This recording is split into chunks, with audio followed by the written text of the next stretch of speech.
Jedediah Colton's calloused hands stilled on the fence wire as shouts from Sweetwater's town square reached his ears. He'd ridden in for supplies, nothing more.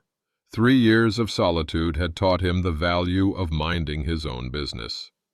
But the crowd's excitement carried something darker beneath, the sound of humiliation and cruelty that scraped against old scars. Through gaps between onlookers, he glimpsed a woman kneeling in the dust, her hair falling in dark chunks around her as Ezekiel Carver wielded shears with righteous fury.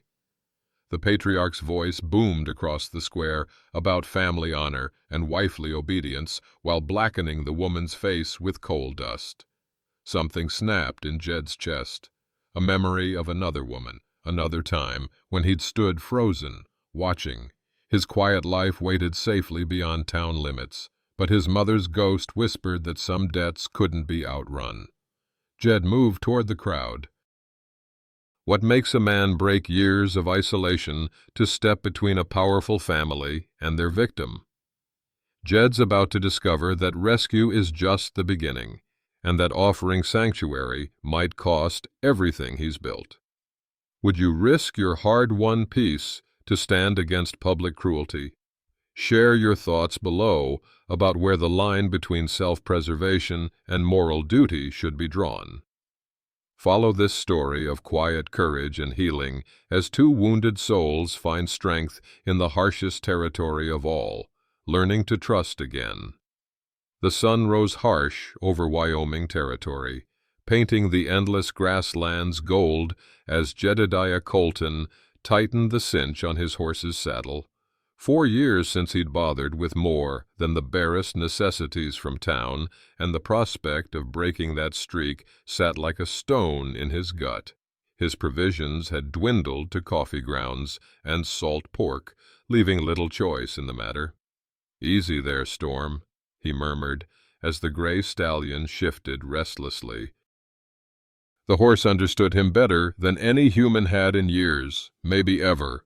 Storm sensed his discomfort, knowing their routine rarely included the bustling chaos of Sweetwater. Jed's calloused fingers moved methodically through the preparations, checking his saddlebags and securing his canteen with the efficiency of a man who'd learned that survival depended on attention to detail. The cavalry had taught him that much, at least, before everything went to hell. He caught his reflection in the water trough, weathered face beneath a wide-brimmed hat, dark beard shot through with gray, hiding most of the jagged scar running from temple to jaw. Unconsciously, his fingers traced its path, memory flashing of a night he'd spent decades trying to forget. "Only going because we're out of coffee and salt, Storm," he said, swinging into the saddle with the fluid grace of a man born to ride. "Quick in, quick out." The cabin stood silent behind him, a testament to 4 years of self-imposed exile. 4 years of peace bought with solitude, 4 years without having to explain himself to anyone. As Sweetwater's distant outlines shimmered on the horizon, Jed set his jaw. Towns meant people, people meant questions. Questions led to trouble, and trouble was something Jedediah Colton had sworn to leave behind. Sweetwater bustled with morning activity as Jed tied Storm outside the general store. He kept his hat pulled low, shoulders hunched against the inevitable stares his scarred face would draw. The list in his pocket was short: coffee, salt, ammunition, a few yards of rope. Nothing that required conversation beyond the barest necessities. The commotion in the town square drew his attention despite his determination to mind his own business. A crowd had gathered, their murmurs carrying an ugly undercurrent that prickled the hair on Jed's neck. Years of scouting had taught him to recognize the sound of predators closing in on prey. Against his better judgment, he moved closer, keeping to the edges where shadows masked his features. What he saw stopped him cold. A woman knelt in the dirt, her dark hair falling in jagged chunks around her shoulders as an older man wielded shears with ruthless efficiency. Her face, once undoubtedly beautiful, had been smeared with coal dust, black streaks cutting through silent tears. Behind her stood 3 younger men, family resemblance unmistakable, watching with grim satisfaction. "Let all bear witness," the older man proclaimed, his voice carrying the weight of absolute authority. "This is how the Carvers handle those who dishonor our name. Susanna has betrayed my son's memory by trying to claim what belongs to our family." The townsfolk shifted uncomfortably, but no one intervened. The woman, Susanna, kept her head high despite her humiliation, a dignity in her bearing that struck Jed like a physical blow. "The property my husband left me is legally mine," she said, her voice soft but unwavering. "I only want what is rightfully—" The sharp crack of a palm against her cheek silenced her words. Something dark and familiar stirred in Jed's chest, a memory of another woman, another time, when he'd stood frozen, watching. His mother's eyes, begging for help. He'd been too young, too scared to give. "She needs medical attention," he heard himself say, stepping forward into the light. "I'm taking her to Doc Henderson." The crowd parted in shock as Jedediah Colton broke 4 years of silence. They rode in silence, Susanna perched awkwardly behind him on Storm's back. Jed could feel her trembling, whether from shock or the cool morning air, he couldn't tell. The distant thunder of hoofbeats told him the Carvers weren't accepting his interference lightly. "My place is about an hour ahead," he said finally, the words rough from disuse. "Not much, but it's quiet. Safe." She made no response, and he didn't press for one. The violated didn't owe explanations to anyone, least of all strange men who'd appeared from nowhere. He'd seen enough trauma in war to recognize its hollow-eyed aftermath. The trail wound through stands of pine and across open grassland, Storm maintaining a steady pace despite the double burden. Occasionally, Jed glanced back at the dust cloud marking their pursuers, calculating distances and time with the precision that had once kept him alive behind enemy lines. "Nobody will touch you there," he added after a long stretch of silence. "My word on that." He felt her shift slightly, perhaps in acknowledgement. The cropped remains of her hair fluttered in the wind, and Jed found himself remembering his mother's shorn head, her proud refusal to hide what had been done to her. As his cabin came into view, nestled against the protective rise of a small bluff, he spotted riders cresting the hill behind them, closer than he'd expected. "Get inside," he said, helping her down as they reached the cabin. His hand moved instinctively to the rifle in his saddle scabbard. "They're coming."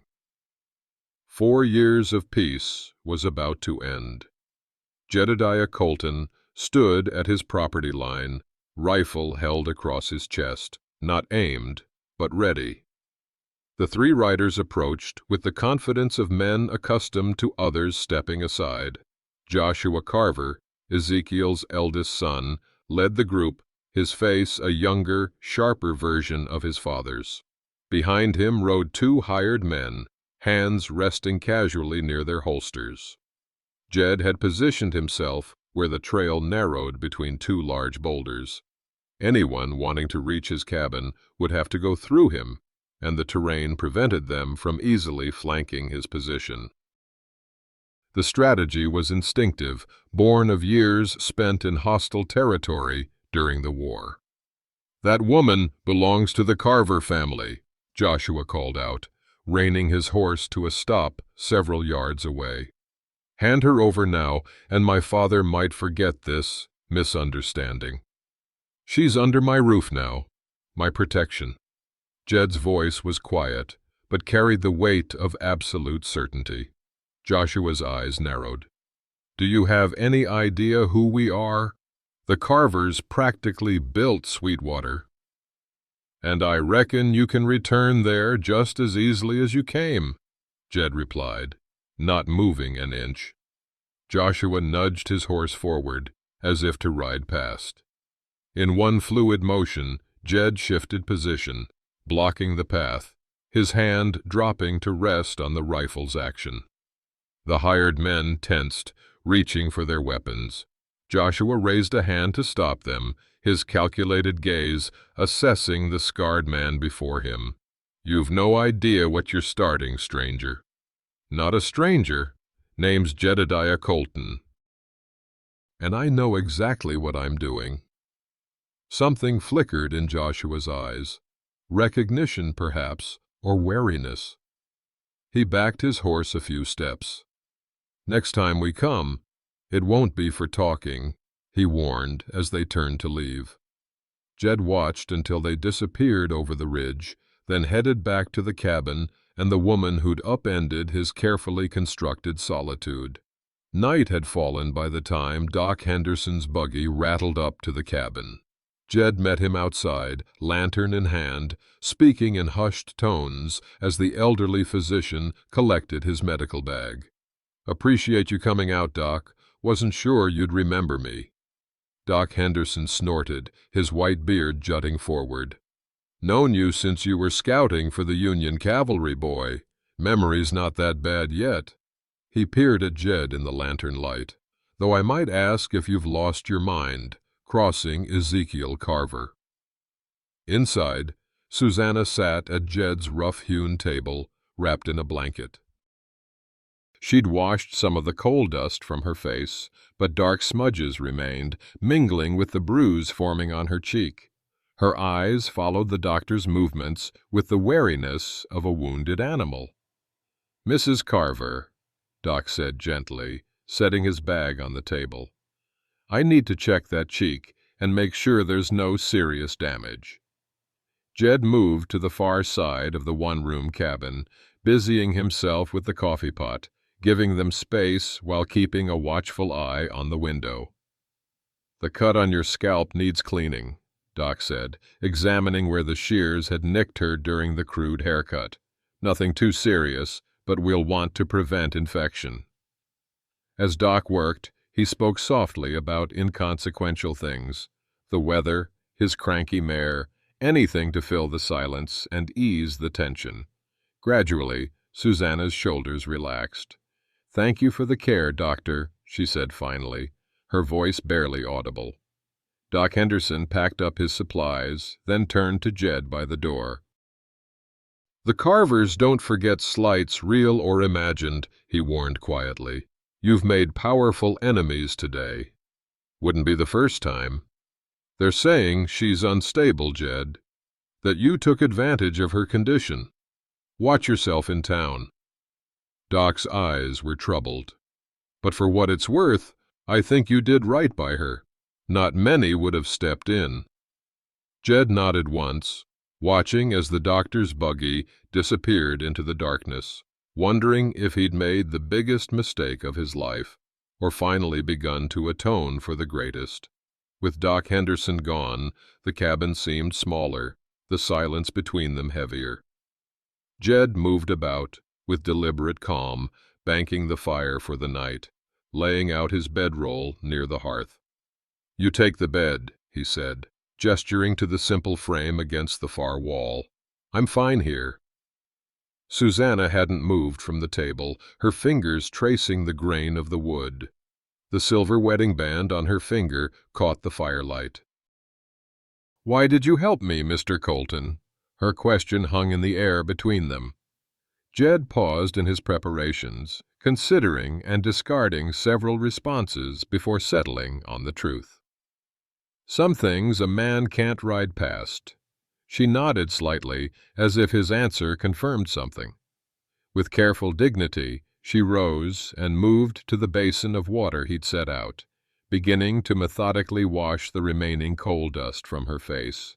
Each movement was measured, deliberate, a woman reclaiming herself piece by piece.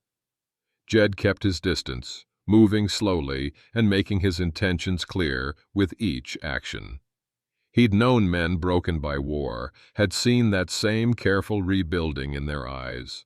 Space and time were the only gifts he knew how to give. They moved around each other in a silent dance of unspoken boundaries. When Susanna finally settled onto the bed, pulling the quilt around her shoulders, Jed stretched out by the fire, his back to her, offering what privacy his small cabin allowed. In the darkness, he listened to the soft sound of weeping she tried to muffle with the quilt, and silently renewed his promise of protection as the weight of his decision settled over him like a familiar burden. Susanna started at the shadow that fell across the cabin's doorway. 3 days had passed since her rescue, and though the bruises on her face had begun to fade, her nerves remained raw. She'd been gathering water when the silent approach of a visitor caught her unaware. The northern Arapaho woman stood motionless, watching Susanna with calm, appraising eyes. Her face was lined with experience, hair braided with small silver ornaments that caught the morning light. In her arms, she carried a bundle of plants and herbs. "I am Morning Star," she said simply. "I trade with Jedediah Colton." From the corner of the garden, where he'd been working, Jed straightened and nodded respectfully to the woman. "Morning Star knows plants that heal," he explained to Susanna. "Better than any doctor." Morning Star approached, movements deliberate and unthreatening. She studied Susanna's face, then held out her bundle. "For your face, willow bark. For your spirit, sweetgrass." Susanna hesitated before accepting the offering. "I don't understand your ways, but I'm grateful.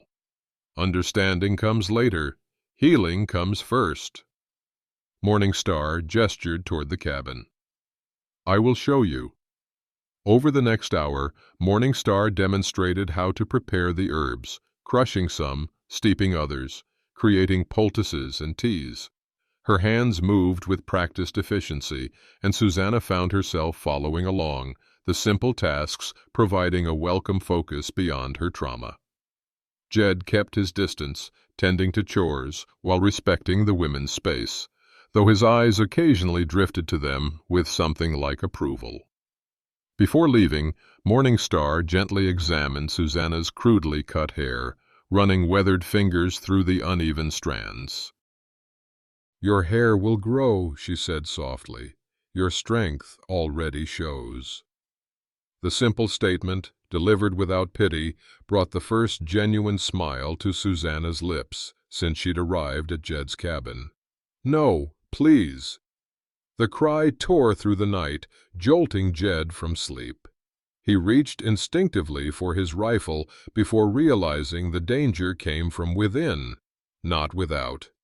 Across the cabin, Susanna thrashed against the quilt, trapped in nightmare's grip. Moonlight streamed through the window, illuminating her fear-stricken face. "Mrs. Carver," Jed called, keeping his distance. "Susanna, you're safe. You're at my cabin." Her eyes flew open, wild and unseeing at first, then gradually focusing on his face. Recognition dawned, followed by the shame of vulnerability exposed. "Water?" he offered, pouring a cup from the pitcher by the fire. She nodded, drawing herself upright, pulling the quilt around her shoulders like armor. Her hands trembled as she accepted the cup. They sat in silence, the remnants of her nightmare hanging between them. The fire had burned low, casting long shadows across the cabin walls. "They said I was disgracing the Carver name," she said finally, staring into her cup, "by refusing to leave the land." "What did you do that was so terrible?" Jed asked, settling on his bedroll, keeping the fire between them. "I wanted to keep my husband's land. They said it belonged to the family, not to me." Her voice grew stronger as she spoke. "Thomas left it to me specifically because he knew how they'd behave. The deed is in my name, but they claim I forged it." Jed stared into the embers, memories rising unbidden. "My father," he began, then paused, surprised at his own willingness to speak. "He did similar to my mother when I was a boy. Controlled everything, punished any disobedience. I promised I'd never watch such things again." The confession hung in the stillness between them, more words than he'd spoken at once in years. "Yet you stood frozen today," Susanna observed, not accusingly, but with understanding. "A man can make the same mistake twice," Jed replied quietly. "The test is whether he makes it a third time." As dawn light began to filter through the cabin window, Susanna's soft observation cut to the heart of their shared burden. "We're both haunted by things we couldn't prevent." The approach of a lone rider brought Jed out of the cabin, rifle in hand, but held low. He relaxed slightly when he recognized Sheriff Silas Boone's weathered frame and the silver star pinned to his vest. "Sheriff," Jed acknowledged with a nod as the lawman dismounted, deliberately keeping his hands visible. "Colton?" The sheriff removed his hat, wiping sweat from his brow. "Figured I'd best ride out and see the situation for myself." Susanna appeared in the doorway, chin raised despite her apprehension. The sheriff studied her for a moment, noting her improved condition since the incident in town. "Town's split over what happened," Boone said evenly. "Carvers are claiming you're harboring an unstable woman." "She's of sound mind," Jed replied. "Just needed safety." Susanna stepped forward. "Sheriff, I have something you should see." She disappeared inside, returning with a leather folder containing papers. "My husband's will and deed to our property." Boone examined the documents carefully, his expression thoughtful. "This deed seems to grant the widow Carver full rights to her husband's property." He looked up, eyes narrowing. "Interesting that Ezekiel never mentioned this." "He claims I forged it," Susanna explained. "But there are witnesses to my husband's signature." "The original is filed with the territorial office in Cheyenne." The sheriff made notes in his official book, expression unreadable. "Wyoming Territory granted women property rights back in '69. Same year as suffrage. Laws fairly clear on this matter." "Will that matter against Carver influence?" Jed asked quietly. Sheriff Boone tucked his notebook away with a sigh. "Law's on your side so far, Mrs. Carver. But law and power aren't always the same thing in these parts." He donned his hat, stepping back toward his horse. "I'll look into this further, but proceed with caution. The Carvers don't give up what they believe is theirs." In the corner of his small barn, away from curious eyes, Jed hunched over the workbench. Afternoon sun slanted through cracks in the wooden walls, illuminating his weathered hands as they moved with surprising delicacy over the small piece of silver. He'd carried this silver dollar since his cavalry days, a good luck charm that had seen him through the war. Now its purpose was changing under the careful pressure of tools rarely used but not forgotten. The comb took shape slowly, simple but elegant, with each tooth filed to perfect uniformity. His fingers, so accustomed to rough ranch work, remembered the precision of craft learned during lonely nights on patrol, when trading handmade trinkets with locals had sometimes meant the difference between helpful information and hostile silence. When he finally set his tools aside, satisfaction warmed him in a way he'd nearly forgotten. Practical gifts were one thing: food, shelter, protection, but this was different. This was acknowledgement of something beyond mere survival. He found Susanna by the garden, her shortened hair catching the late afternoon light. "For when your hair grows back," he said simply, holding out the silver comb. Her eyes widened as she accepted it, turning the polished metal in her hands. "It's beautiful. Where did you learn such work?" "Cavalry days," he answered, already retreating from the moment's emotional exposure. made things to trade with locals. He turned back to his chores, missing the way her fingers traced the comb's design, the way her eyes followed him with new understanding. The day's last light painted long shadows across Jed's property when the sound of approaching hoofbeats brought both him and Susanna to attention. The rider pushed his horse hard, hunched low over the saddle, urgency in every line of his body. Jed reached for his rifle, positioning himself between the approaching figure and Susanna, then relaxed slightly as he recognized Elijah Washington, the black livery stable owner from Sweetwater. "Elijah," Jed called as the man reined his lathered horse to a stop. "Trouble?" Elijah dismounted quickly, his normally composed face tight with concern. "Overheard the Carver boys at the stable. They're coming tonight. 4, maybe 5 men." He glanced meaningfully at Susanna. "And they ain't planning on bringing her back alive." Jed's expression hardened. "Appreciate the risk you took. Nobody deserves what they're planning." Elijah's voice was low, his eyes darting to the horizon. "Best be ready by full dark." They were drinking heavy, talking about making examples of folks who cross the Carvers. "How much time do we have?" Susanna asked, stepping forward. "Hour, maybe less." Elijah remounted his exhausted horse. "Need to get back before they notice I'm gone. Good luck to you both." As Elijah disappeared down the trail, Jed turned to Susanna. "We need to prepare. You know how to handle a firearm?"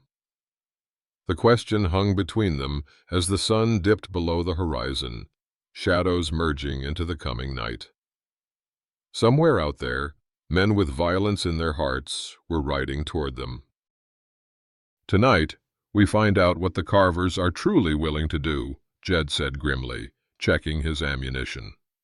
Jed returned from the barn with a second rifle to find Susanna checking his Winchester with practiced hands, working the action smoothly and examining the sights with methodical precision. "You've handled firearms before," he observed, unable to keep the surprise from his voice. "My father taught all his daughters." Susanna met his gaze directly. "My husband thought it unladylike." A hint of bitterness colored the last word. Jed nodded, reassessing his strategy. "Take the north window. Better angle from there." Together they moved through the cabin with efficient purpose, positioning furniture for cover, filling water buckets against the possibility of fire, and securing the shutters. Jed showed her the weak points in the cabin's construction, the places they'd need to watch most carefully. "They'll likely try to draw us out," he explained, voice low as he extinguished the lamps to eliminate targets. "If they can't, they might try to burn us out." "That's why the water buckets," Susanna confirmed, checking her rifle one final time. In the darkness, Jed could barely make out her silhouette by the window, but he sensed a steadiness in her that he hadn't expected. This wasn't the shell-shocked woman he'd brought from town days ago. "Why didn't you mention you could shoot?" he asked, curiosity getting the better of him. "You didn't ask." A pause then. "And sometimes it's better if men underestimate what you're capable of."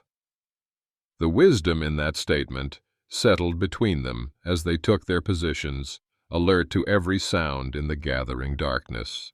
"They expect to find a helpless woman," Susanna said softly. "Let's disappoint them." Jed allowed himself a grim smile, feeling an unfamiliar warmth at the shared purpose between them. For the first time in years, he wasn't facing danger alone. The attack came with the moon's rising. First, just sounds at the edge of perception. A horse's soft whicker hastily silenced, the whisper of boot leather against stone, metal brushing against fabric. Jed and Susanna remained motionless at their posts, eyes adjusted to the darkness, waiting. The first shot shattered the window above Jed's head, glass raining down as he ducked lower. He counted 5 distinct shadows moving through the darkness. The 3 Carver sons and 2 hired guns spread out to surround the cabin. "Movement east side," Jed whispered, his voice barely audible. "I see it," Susanna confirmed from her position. A voice called from the darkness, artificially jovial. "Now, Mrs. Carver, we've just come to escort you home where you belong. No need for unpleasantness." Neither Jed nor Susanna responded, maintaining their disciplined silence. The strategy was clear: keep their positions unknown, conserve ammunition, wait for clear targets. "Flush them out," another voice ordered, and a flaming arrow arced through the night, landing on the cabin's roof with a soft thud. Susanna moved instantly to the ladder Jed had positioned earlier, climbing to the hatch they'd prepared. Jed covered her movement, firing 2 quick shots toward the attackers' positions, forcing them to duck for cover. Above him, he heard the splash of water as Susanna extinguished the flames before they could take hold. "Rush them together! The woman won't shoot!" someone shouted, followed immediately by the crack of Susanna's rifle and a pained yelp from the darkness. "You were saying?" she called out, her voice surprisingly steady. The exchange of gunfire intensified, muzzle flashes illuminating the night in brief, chaotic tableaus. Jed moved between firing positions, creating the impression of more defenders, while Susanna maintained steady coverage of the northern approach. A bullet splintered the doorframe inches from Jed's head. He returned fire, hearing a grunt of pain and the sound of a body falling. The attackers' coordination began to falter, their calls to each other increasingly frantic. After what seemed like hours, but couldn't have been more than 20 minutes, the shooting stopped. Hushed voices conferred in the darkness, followed by the sounds of retreat, horses moving away at a canter, carrying wounded men. Dawn revealed blood trails leading away from the cabin, spent cartridges glinting in the early light, and Jed and Susanna, exhausted but unharmed, standing side by side in quiet triumph. The morning after the attack, Sheriff Boone's approach was measured, his expression grave as he surveyed the bullet-riddled cabin. He dismounted slowly, taking in the splintered wood, broken glass, and blackened marks where fire arrows had struck. "Quite a night," he observed, removing his hat as he approached Jed and Susanna on the porch. "You might say that," Jed replied dryly. The sheriff examined a blood trail leading away from the property, making notes in his book. "Anyone killed?" "Not that we know of. Wounded at least 2. Sheriff Boone nodded, then straightened, his face taking on an official mien that set Jed immediately on edge. "I'm afraid I've got more bad news," he said, reaching into his vest to withdraw an official-looking paper. "Ezekiel Carver has filed papers claiming Mrs. Carver is mentally unfit and requires family guardianship." "He can't possibly," Susanna began, disbelief coloring her voice. "He's brought in Judge Wilson from the territorial court," the sheriff continued, his discomfort evident. "I'm required to investigate the claim. After they just tried to burn us out?" Jed's voice was dangerously quiet. "The attack will be investigated." Sheriff Boone's emphasis made clear his skepticism about the outcome. "But the legal papers can't wait." He handed the notice to Susanna, who accepted it with trembling fingers. "Martha Daniels is organizing the women in town," he added, replacing his hat. "You're not without friends." As the sheriff rode away, Jed and Susanna exchanged a look of grim understanding. The battlefield had shifted from bullets to laws, but the stakes remained life and death. The morning sun streamed through the bullet-pocked windows as Sheriff Boone arranged his papers on Jed's table. His official demeanor had replaced the friendly concern of previous visits, the territorial law's weight evident in every measured movement. Susanna sat across from him, her posture straight and dignified despite the circumstances. She dressed carefully in her cleanest dress, hair neatly arranged with Jed's silver comb catching the light. The contrast between her composed appearance and the battle-scarred cabin spoke volumes. Jed remained by the fireplace, present but giving her space to speak for herself. "For the record," Sheriff Boone began, dipping his pen in ink, "please state your full name and place of birth." "Susanna May Carver, née Harrington, born in Boston, Massachusetts in 1846. Her voice was clear and steady. "Education?" "Finished at Miss Porter's School for Young Ladies in Connecticut. I taught school for 3 years before marrying Thomas Carver." The sheriff nodded, making notes. "And you understand why this examination is taking place?" Susanna's hands remained folded calmly in her lap, but her eyes flashed. "Because a man who publicly humiliated me can't stand that I've escaped his control." Sheriff Boone's pen paused, a flicker of approval crossing his face before he masked it with professionalism. For the next hour, he questioned her thoroughly about her marriage, her husband's death, the property dispute, and her mental state. Susanna answered each question with clarity and precision, occasionally referencing specific legal statutes that made the sheriff raise his eyebrows in surprise. "Wyoming territory law is quite clear on women's property rights," she noted at one point. "I've studied it extensively since my husband's death." Throughout the interview, Jed watched with growing respect. This woman, who had arrived broken at his cabin days ago now, spoke with the confidence of someone who knew her own mind and the law that protected it. Finally, Sheriff Boone closed his notebook with a decisive snap. "I've seen no evidence of instability, Mrs. Carver. But Judge Wilson will make the final determination." As he gathered his papers, his eyes met Jed's with a silent warning. The battle was far from over. Storm clouds gathered on the horizon as evening approached, mirroring the tension that had settled over the cabin since the sheriff's departure. Jed stood on the porch, watching the weather build while Susanna remained inside, rereading the legal notice with growing concern. When she finally joined him, the wind had picked up, carrying the scent of rain and unspoken words. "You handled yourself well with the sheriff," Jed offered, breaking their silence. "I've had practice defending my sanity to men who'd prefer I had none." Her smile held no humor. Jed shifted uncomfortably, then turned to face her directly. "Doc Henderson could arrange passage east, back to your family in Boston." The suggestion hung between them like the coming storm, unexpected and heavy with implication. "You're trying to send me away." Her voice was quiet but direct. "It's about your safety," he insisted, not meeting her eyes. "It's about your fear."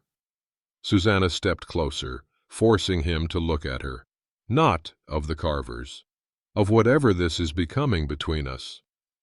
The accuracy of her assessment struck him silent. 4 years of isolation had made him transparent to her in ways he hadn't anticipated. "I've spent my life running from things, Mr. Colton." Her voice softened. "My family's expectations, my husband's disapproval. Now, the Carvers' control. I won't run anymore." Jed paced the length of the porch, struggling with words that had grown rusty from disuse. "People I care about tend to get hurt, and people who try to protect me tend to try owning me instead." She stood her ground, unwavering. "If you want me to leave, say it plainly. But don't pretend it's for my benefit." The first drops of rain began to fall as Jed faced the uncomfortable truth that his proposal had more to do with protecting his solitary heart than her safety. He turned away, unable to voice the admission aloud. The storm had passed, leaving the night air clean and cool as they sat before the fire. Hours of silence had stretched between them since their confrontation on the porch, each lost in private thoughts as darkness claimed the day. Jed finally broke the stillness, his voice rough with emotion he'd long denied. "Everyone I've ever tried to protect, I failed them." Susanna looked up from the silver comb she'd been turning in her hands, his gift that had come to represent so much more than mere utility. "And everyone who claimed to protect me tried to own me instead," she replied softly. The fire crackled between them, illuminating the truth they'd both been circling. "I don't know how to do this," Jed admitted, the confession costing him visibly. "Neither do I." Susanna's smile held a gentleness he'd rarely encountered. "But I know running from it isn't the answer." For the first time since she'd arrived, Jed moved to sit beside her, close enough that their shoulders nearly touched. The proximity felt both terrifying and right. "We face the hearing together," he said finally. "Whatever comes after, we'll figure it as we go." Susanna nodded, her hand tentatively finding his in the firelight. The touch was brief but electric, a connection neither had expected to find in the midst of such turmoil. A sudden knock at the door startled them both. Jed reached for his rifle, approaching cautiously. When he opened the door, Jacob Carver stood alone in the darkness, his face a mask of nervous determination. "I need your help," he said. "And I have information you need." Jacob Carver stood in the doorway, hands visibly empty, rain glistening on his coat. Unlike his brothers, Jacob had a scholar's build and his mother's gentler features. Still, the family resemblance was unmistakable, enough that Jed kept his rifle at the ready. "May I come in?" Jacob asked, glancing nervously over his shoulder. Jed exchanged a look with Susanna before stepping aside, positioning himself between her and the visitor. "My father will disown me for this, maybe worse," Jacob said once inside, removing his sodden hat. His fingers trembled slightly. From cold or fear, it wasn't clear. "But I couldn't stand by anymore." "Why risk it?" Jed asked, rifle still held loosely in his hands. "Because I've watched him destroy everything he touches. My brother, my mother, now you." Jacob's gaze shifted to Susanna. "He drove my oldest brother to drink himself to death. My mother died of fever, but it was a broken spirit that killed her." Susanna studied him, wariness in her eyes. "Why should we trust you?" "Because I brought these." Jacob reached inside his coat, movements deliberately slow, and withdrew a leather portfolio. "Father's been forging documents for years. Thomas knew. That's why he filed his will in duplicate, with witnesses." Jed took the portfolio, opening it to reveal land deeds, correspondence, and most damning, a practice sheet where Ezekiel had repeatedly attempted to master Thomas Carver's signature. "This is evidence of criminal fraud," Susanna whispered, eyes widening as she examined the papers. "Judge Wilson arrives tomorrow afternoon," Jacob continued. "Father's already convinced him that the hearing is a formality, that you'll be declared incompetent and returned to family custody. And once that happens, I'll have a tragic accident," Susanna concluded grimly. Jacob nodded, unable to deny it. "Father believes the North Valley property contains silver. That's why he's so determined to control it. Thomas left it specifically to you because he knew." "And these papers?" Jed asked, tapping the forgeries. "Evidence that might convince a judge, if he's honest." Jacob's expression was bleak. "The question is whether Judge Wilson's already in my father's pocket." Martha Daniels' general store bustled with normal morning activity, but the back room told a different story. 8 women from Sweetwater had gathered there, speaking in hushed but determined voices as Susanna slipped in through the rear entrance. "Mrs. Carver, thank goodness," Martha said, ushering her inside. The storekeeper was a formidable woman in her 40s, respected by the community and feared by those who crossed her. "We've been organizing since yesterday." Susanna looked around the room in amazement. Some faces she recognized, others were strangers, but all wore expressions of shared purpose. 8 women will testify to your sound mind and character," Martha explained, gesturing to the prepared statements on the table. "And 6 more will attend in support." "My Henry works for Carver and doesn't know I'm here," a young woman added, nervously twisting her wedding ring. "But what they did to you isn't right. No woman's safe if men can just declare us insane when we assert our rights." Susanna felt a lump form in her throat. "I never expected such support from strangers." "We're not strangers," Martha replied firmly. "We're women who understand what's at stake. Wyoming gave us the vote 4 years ago.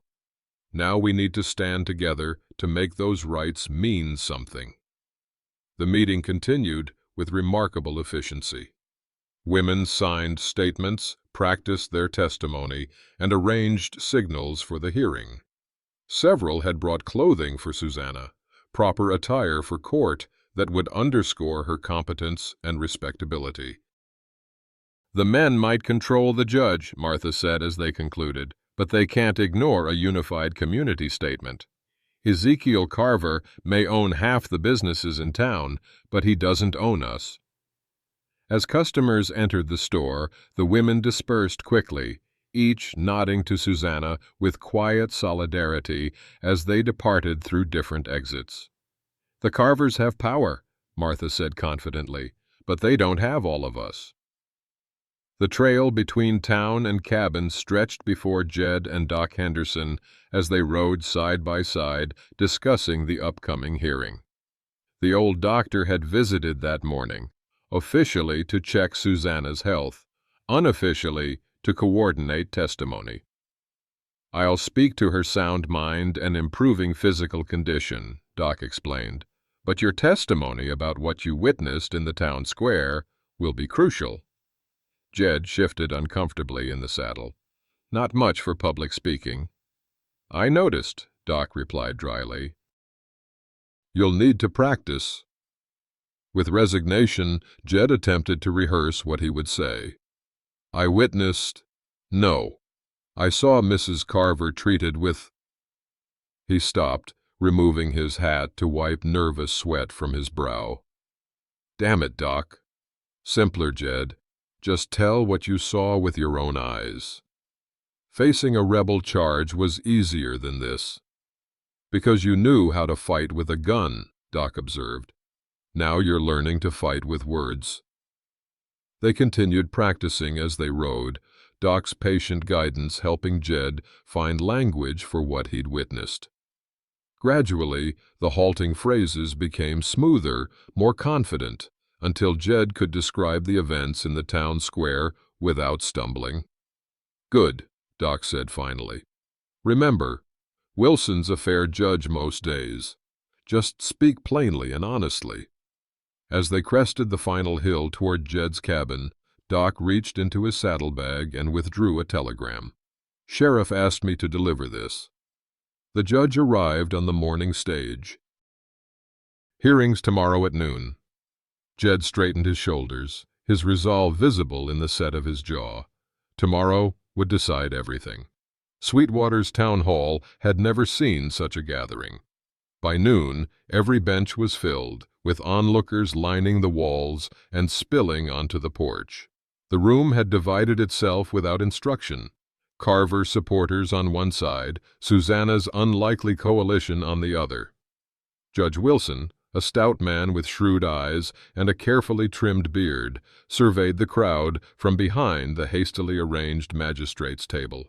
Sheriff Boone stood at his side, maintaining order with his presence alone. This court will determine if Susanna May Carver is of sound mind to manage her affairs, Judge Wilson announced, his voice cutting through the murmurs. As this is a competency hearing, not a criminal trial, I'll hear testimony from all relevant parties before making my determination. Ezekiel Carver sat with his sons and lawyer at a table to the right, confidence radiating from his powerful frame. Across the aisle, Susanna sat beside Jed, her simple but elegant appearance a stark contrast to the disheveled woman who had been humiliated in the town square days earlier. "Mr. Carver, as the petitioner, you may begin," the judge instructed. Ezekiel rose, straightening his waistcoat with practiced dignity. "As her father-in-law and head of family, I have only her best interests at heart. Since my son's passing, Mrs. Carver has demonstrated increasingly erratic behavior, culminating in her flight from family protection." For the next hour, Ezekiel built his case methodically. Witnesses spoke of Susanna's strange interest in property law, her unnatural independence, her defiance of family authority.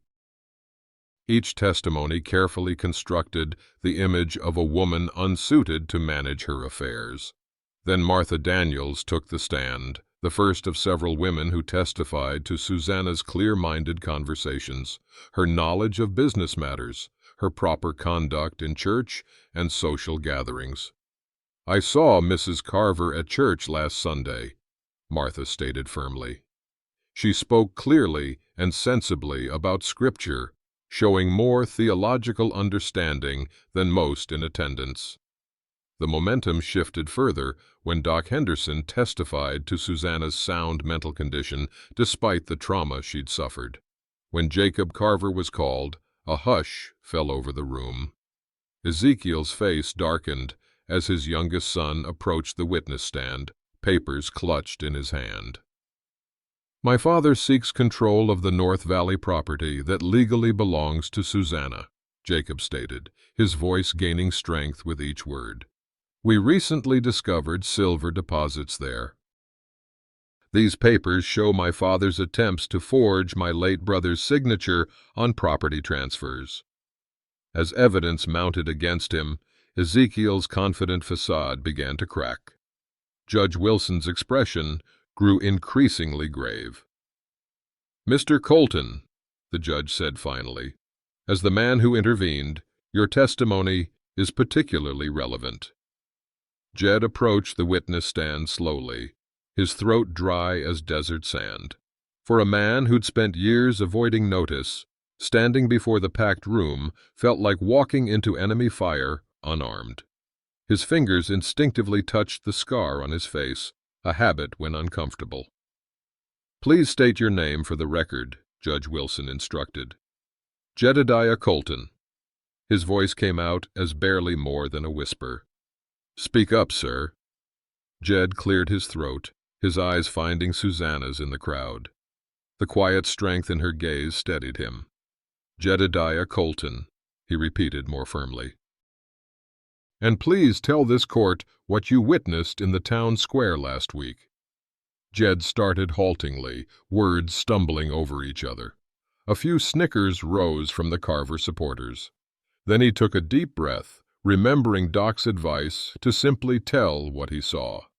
"I saw a woman publicly humiliated for claiming what was legally hers," he began again, his voice finding its footing. "Her hair was cut off, her face blackened with coal, all while townsfolk watched and did nothing." The room grew silent as Jed continued, his simple, direct account carrying the weight of undeniable truth. "And why did you intervene, Mr. Colton?" the judge asked. "Because 30 years ago I watched my mother suffer the same treatment and did nothing. I promised never to stand silent again." Emotion roughened his voice, but he didn't falter. "This is absurd!" Ezekiel rose, face flushed with anger. "A recluse, with no standing, I may live alone, Your Honor," Jed cut in, surprising himself with his boldness, "but I know the difference between protection and possession. The judge nodded thoughtfully. Mrs. Carver, would you care to speak on your own behalf? Ezekiel's objection was lost in the rustling as Susanna rose and approached the stand, her silver comb catching the light as she passed Jed, their eyes meeting in silent understanding. Susanna took the witness stand with quiet dignity, her gaze sweeping the room before settling on Judge Wilson. The silver comb in her growing hair caught the afternoon sunlight, a symbol of renewal that wasn't lost on those watching. Mrs. Carver, this court must determine your competence to manage your affairs, the judge explained. What would you like this court to understand? That my mind is as sound as any person in this room, she began, her voice clear and unwavering. My late husband, Thomas Carver, left his property to me, knowing his family would attempt to seize it. He recognized my ability to manage it, an ability I demonstrated helping him build a successful ranch over our 7 years of marriage. She turned slightly, addressing not just the judge, but the entire room. The law of Wyoming Territory grants women property rights. My claim is not only sound of mind, but sound of law. Ezekiel Carver rose again.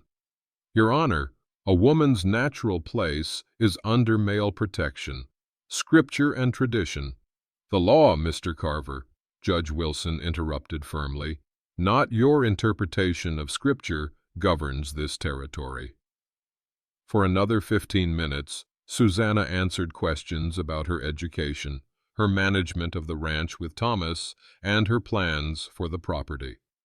Her responses were measured, intelligent, and occasionally touched with a dry wit that drew appreciative murmurs from the crowd. Final question, Mrs. Carver, the judge said. What do you seek from this court? Recognition of what is already true, she replied simply. My competence, my independence, and my right to determine my own future, whether that includes marriage again someday or not. Her eyes briefly met Jed's across the room, a private moment in the public proceeding. Judge Wilson nodded, gathering his papers. This court will recess for 1 hour while I consider the evidence and testimony. 3 months later, Jedediah Colton stood on the porch of his cabin, no longer quite so isolated as it had once been. The improvements were subtle but significant. Curtains in the windows, a garden expanded beyond mere necessities, a second rocking chair beside his own. Inside, Susanna moved about the kitchen, the sounds of domestic life no longer foreign to the once silent home. Her property dispute had been settled in her favor, Ezekiel Carver's influence diminished by the evidence of fraud Jacob had provided. Their marriage had been a quiet affair 2 weeks prior, not a surrender of independence, but a partnership of equals. The silver comb still adorned her hair, now grown long enough to frame her face. Thinking deep thoughts? She asked, joining him on the porch with 2 cups of coffee. Just that some fences are worth mending, he replied, the scar on his face less prominent now that he smiled more often, and some are better torn down. They sat in comfortable silence as the sun set over the Wyoming plains. 2 people who had found in each other not ownership but belonging, a distinction as vast as the territory stretching before them. I was thinking, Susanna said after a while, we might build a larger house someday, for when others need sanctuary. Jed reached for her hand, finding in the simple gesture all the words he'd spent years avoiding. The frontier remained harsh, but now its challenges would be met by 2 standing together. Well, partner, we've ridden a long trail together through the Wyoming Territory of 1873, witnessing Jedediah Colton and Susanna Carver's journey from broken souls to something stronger. If you're feeling a bit worn from all that emotion, Jed's reluctant courage, Susanna's quiet dignity, the weight of choosing connection over isolation, I understand completely. Their story has left me reflecting on the courage it takes to begin again after trauma has claimed so much. There's something about the frontier that strips away pretense and reveals our true character. Jed spent 4 years hiding from human connection, believing his failure to protect his mother had defined him forever. But redemption isn't about erasing our past. It's about finding the courage to act differently when the next test comes. And it always comes, doesn't it? That moment when we must choose between safety and duty, between protecting our solitude and protecting another human being. What struck me most while developing these characters was how isolation nearly destroyed Jed, while connection gradually restored him. We're not meant to carry our burdens alone, especially the weight of past failures. Susanna didn't just need Jed's protection. She gave him something to believe in again. The silver comb he crafted became more than a gift. It was a symbol of his willingness to create beauty again, to invest in someone else's healing, even as it facilitated his own. The struggles of 1873 Wyoming might seem distant, but the choice between courage and comfort remains as relevant as tomorrow's sunrise. We all face moments when standing for someone else's dignity costs us something precious, when the safer path would be to ride on by, pretending we didn't see injustice.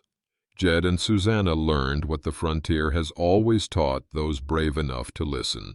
We're not defined by our worst moments, but by what we do after them. Second chances aren't given, they're claimed, one difficult choice at a time. Thank you for traveling this path with me. Stories only truly come alive when they find readers willing to invest their hearts in flawed characters trying to become better. Your willingness to follow Jed and Susanna from that humiliating moment in the town square to their hard-won partnership is what transforms mere words into something that matters. Jed's journey got me thinking about the moments that define us, those crossroads where we choose between what's easy and what's right. We all carry regrets, and we all face times when doing the honorable thing costs more than we think we can afford. What's the hardest choice you've ever made to stand up for someone else's dignity? Share your story in the comments below, because courage deserves to be honored, whether it happened on the frontier or in your everyday life. If this tale of healing and second chances resonated with you, I'd be grateful if you'd hit that like button and consider subscribing. The West is full of stories about people finding their way back to themselves, and I'd be honored to share more of them with you. Until next time, may you find the strength to open your hands when it would be easier to close them.